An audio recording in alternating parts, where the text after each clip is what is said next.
పవన్ కళ్యాణ్ తెలంగాణ ప్రజలకు క్షమాపణలు చెప్పు సినిమాటోగ్రఫీ మంత్రిగా చెబుతున్నా లేదంటే ఇక్కడ సినిమాలు ఆడవు మంత్రి కోమటిరెడ్డి.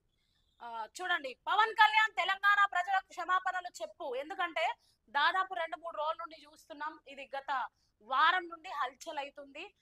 నిన్న కూడా చాలా మంది ఎమ్మెల్యేలు, తెలంగాణ నాయకులు స్పందించి తెలంగాణ గోదావరి విషయంలో మాట్లాడిన పవన్ కళ్యాణ్ వ్యాఖ్యలు, గోదావరి కొబ్బరి చెట్లు ఎండిపోయింది తెలంగాణ వాళ్ళ దిష్టి తగిలే అని ఆయన వ్యాఖ్యానించిన మాటలు తీవ్రంగా ఖండిస్తూ, తలతిక్క మాటలు మానుకోవాలి అని వాకిటి, తెలంగాణలోని వనరులను వాడుకొని ఈ స్థాయికి ఎదిగి పవన్ కళ్యాణ్ తన తలతిక్క మాటలను మానుకోవాలని మంత్రి వాకిటి శ్రీహరి అన్నారు. రెండు ప్రాంతాల మధ్య విద్వేషం పెంచే మాటలు సరికాదని పేర్కొన్నారు. తెలంగాణ చేసిన వ్యాఖ్యలను పవన్ కళ్యాణ్ వెంటనే వెనక్కు తీసుకోవాలని ఆయన డిమాండ్ చేశారు. లేని పక్షంలో భవిష్యత్తులో తెలంగాణలో ఆయన ఇబ్బందులు ఎదుర్కోవాల్సి వస్తుందని కూడా హెచ్చరించినట్టు చూస్తున్నాం. ఇక్కడ చూడండి, కోనసీమకు మా దిష్టి తగలడం ఏంది? కోనసీమ కొబ్బరి చెట్లు ఎండిపోతే తెలంగాణ ప్రజలకు ఏం సంబంధం?